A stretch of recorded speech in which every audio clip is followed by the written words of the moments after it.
You are not a PR team. It's time for you to take your name off of that job description because you didn't apply. I know.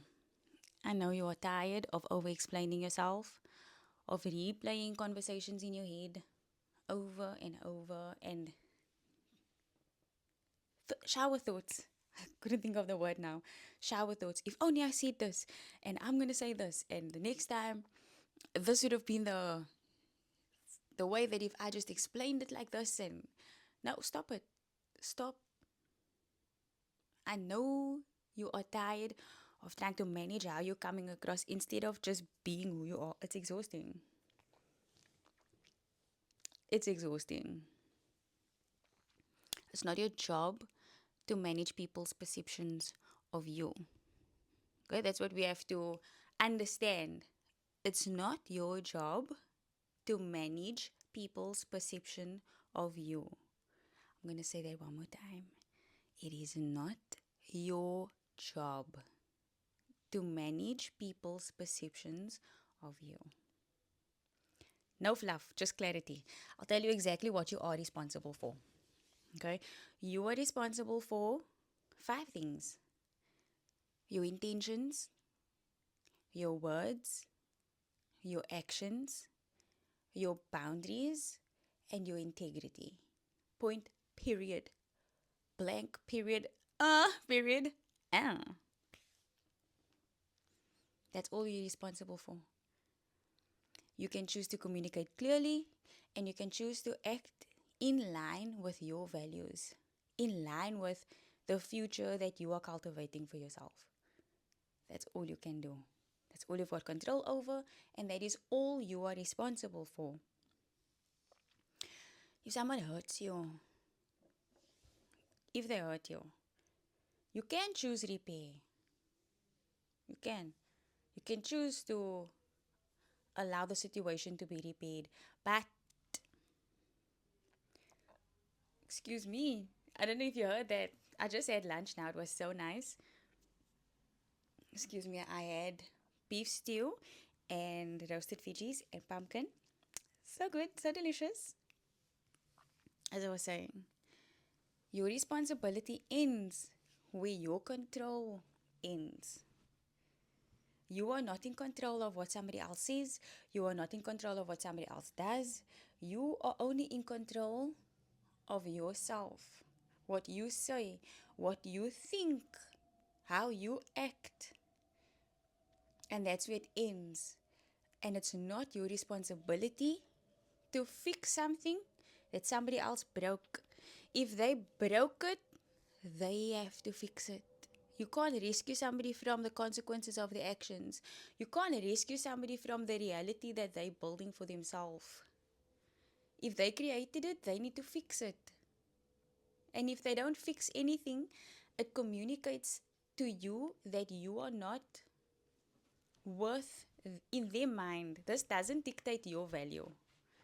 This doesn't dictate what you are actually worth. That's just their perception that they don't think that you are worth reparation. I was going to say something else, but they don't think that you are worth reparation. They think that it's right. Whatever it was is right. And it's not your job to convince them that what they think is right is wrong. Okay, you are responsible for what you put out. You are not responsible for how it's processed. You can tell someone in a very kind way, you can tell them something in a very kind way, and you know what? They will still choose to take offense to it, even though you said it in the kindest way possible. And that's not on you. You can show up consistently for someone, and they can still label you as distant, even though the objective information is there, the facts that you are consistent, that you have been showing up, they will still label you as whatever they want to label you as. And that is not on you. Let me tell you what you're not responsible for.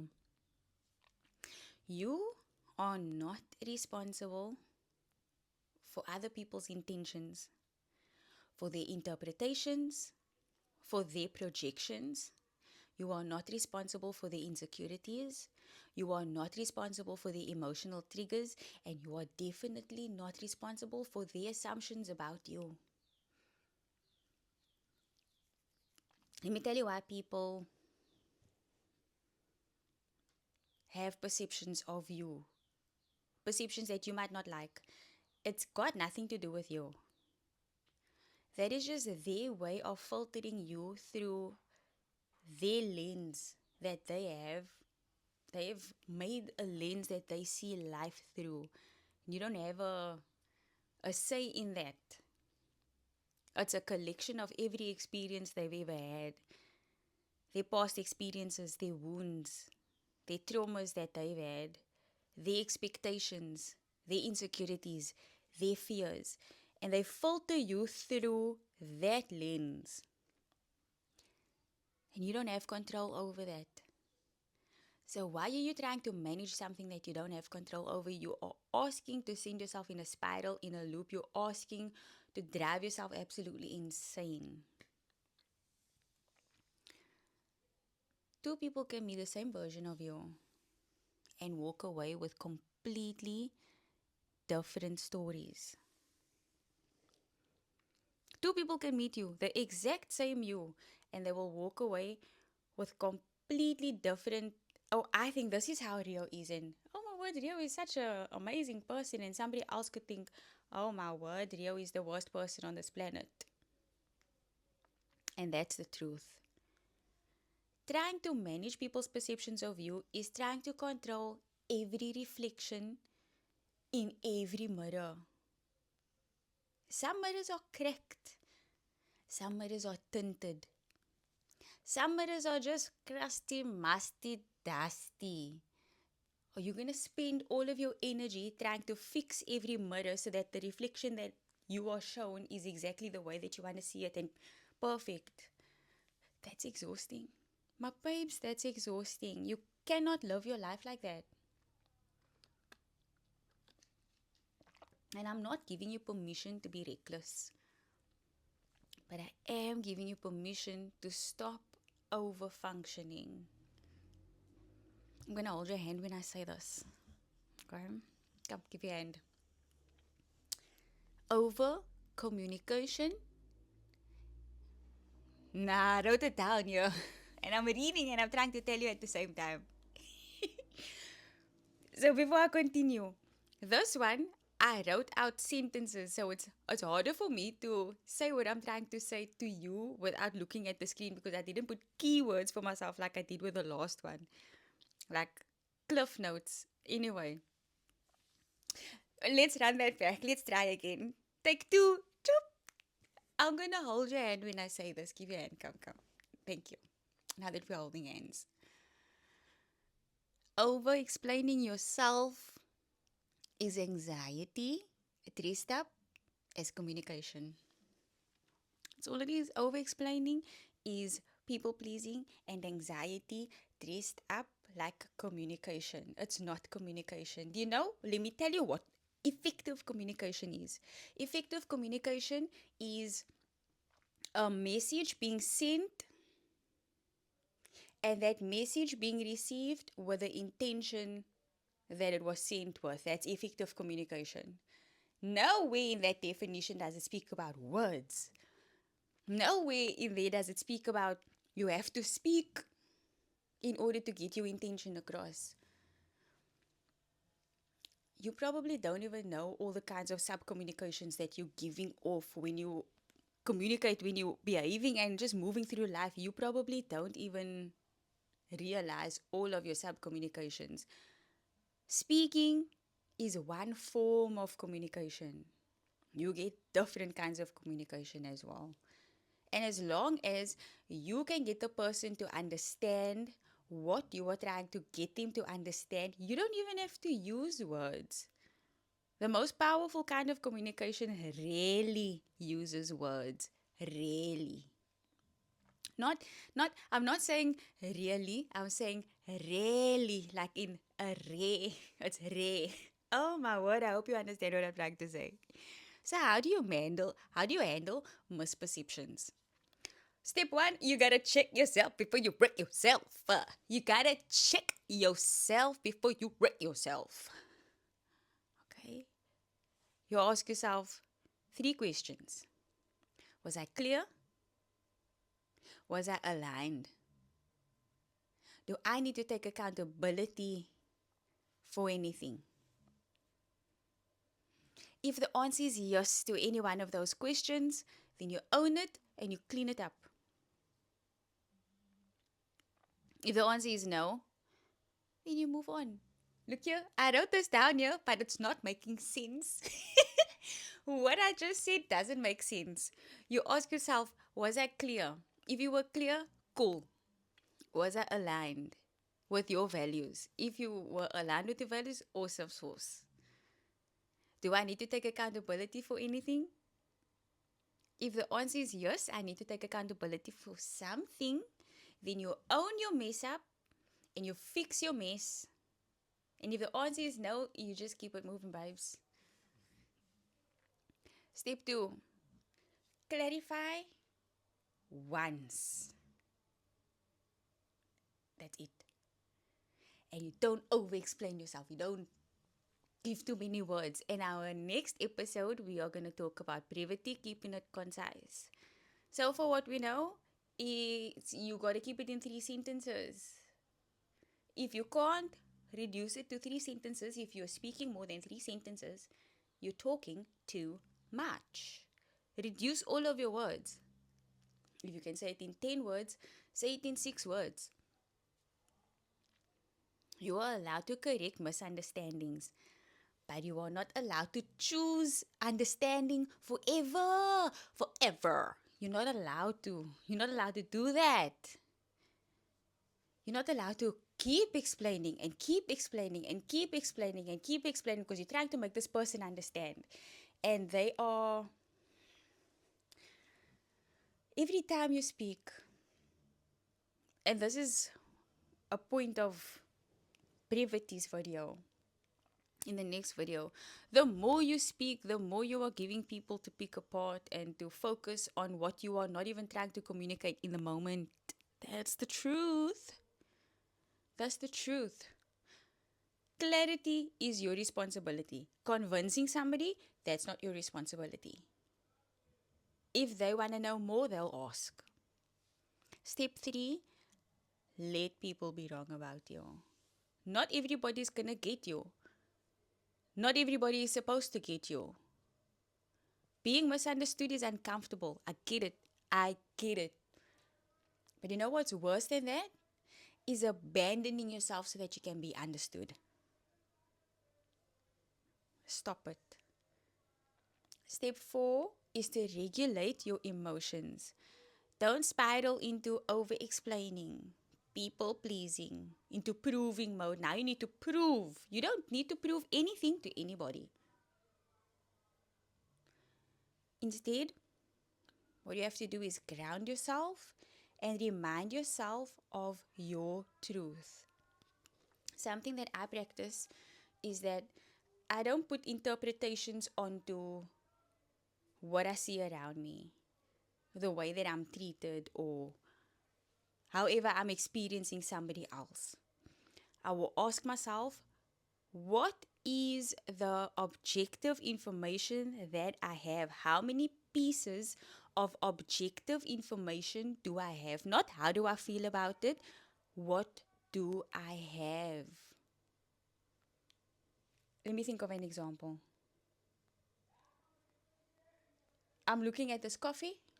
This is a hazelnut iced coffee from Patriot Coffee. I bought it in Kuils River.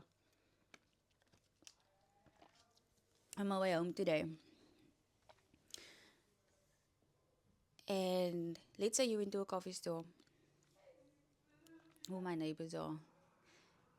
They are neighboring. So just focus on my voice and hear my voice. You went to the coffee store. You ordered a butterscotch latte. That's my absolute favorite drink ever. From Seattle Coffee Company. Oh, fantastic. But they gave you They gave you they gave you a cafe latte. Right? So you have two pieces of objective information. The one piece is that you ordered a butterscotch latte tall. That's my order. Butterscotch latte tall. The second piece of information is that they gave you a cafe latte. You don't know why they gave you that. Maybe they didn't hear you, maybe they didn't understand, but that is all interpretation. You feel disappointed, you feel the ick. I don't know what you feel. I don't know what you feel in that moment in time. But your feelings and your interpretations, it's not part of the objective information. You've got only two pieces. You ordered a butterscotch latte tall, they gave you a cafe latte. And it needs to be fixed. Simple, it needs to be fixed. And at that point, you just say, look, I didn't order this. And if they want to fix it, if they want to make it better, if they still want to keep you as a customer, they'll fix it and they'll give you your butterscotch latte tall. And if they insist that you have to have the cafe latte, guess what? There's other coffee shops that will give you what you want. This is not about coffee shops. Oh, now they're drilling. Hey, it's like they said, Rio's busy with the podcast. Let's just love. Let's love lives now. Anyway, step number 5 is to redirect your energy. Invest in people who, number 1, seek to understand you. Number 2, people who communicate openly. Number 3, people that don't assume the worst. You don't need a wider audience. You need an audience that is in line with your values. Simple. It's simple. You aren't here to be perfectly understood by everyone. You are here to be yourself authentically. And I'm going to give you a tip. You can control your thoughts. Because I know when somebody doesn't understand you, your thoughts start moving a mile a minute because you are trying to get yourself understood. But if I ask you right now, what's your favorite childhood memory? You can go into the recesses of your mind and dig up your favorite childhood memory. And you can tell me exactly, this is my favorite childhood memory. I'll tell you, my favorite childhood memory was I had a pair of gold pumps. I'm still addicted to gold. Just wait. Let me show you my gold pumps. I still have a pair. I still have them. This is not the pair that I had when I was a kid, but okay. Now you know the obsession with gold pumps is real. It's real. And when I was a kid, I refused to let go of this one pair, and it was too small. I was outgrowing them, and I didn't want to let go of the shoes because I loved them so much. Until my mommy showed me, look, here's another pair. Do you want it? And only at that point, I slept in those shoes. Anyway, that's my favorite childhood memory. And I say this to say that on cue, you can think about anything you want to think about. There's a saying that the old people say. Let me see if I can get it right. The saying is, your thoughts determine your words determine your actions determines your character, and your character determines your destiny, where you end up in life. So what determines where you're going to end up in life? Your thoughts. That's what the old people say anyway. I don't know if it's true. Actually, I do know. It's very true. It's very true. And what I'm trying to communicate to you is that your thoughts are 100% within your control. You don't have to have your thoughts running completely rampant about a situation that is not in your grasp. If you have a topic, a subject that is on your mind, whatever it might be, and it's consuming your thoughts, like more than usual, you have the complete authority over your own mind to think about something else, to bring something else to the forefront of your mind, to replace that thought. I'm not saying push the thought away, I'm saying replace the thought with something else.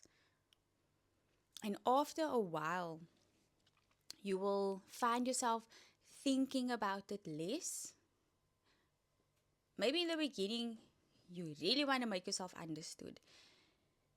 And the more you replace that thought with, I don't need to manage other people's perceptions. I'm okay. I don't need to prove anything. Think about the time when you ran a 5 kilometer marathon. Think about that time and how you felt getting your medal. You will find that there will be longer and longer periods.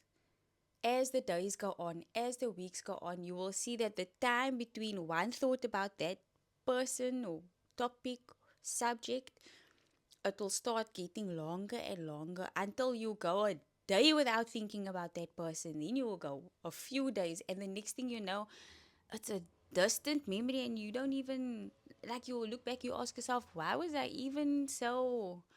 What was? Why was I invested in that? What's going on? Okay, you can't be investing in people who don't invest in you. The right people will not need a PR version of you. They will just need you. Repeat after me. I release the need to control how I am perceived. One more time. I release the need to control how I am perceived. And using openosity vibes and not your holotology. I wanted to say something else like that's all from me for now. I'll see you on my next one. I don't know what my sign off is gonna be, but I feel like I'm gonna figure it out on the next one. Okay, bye.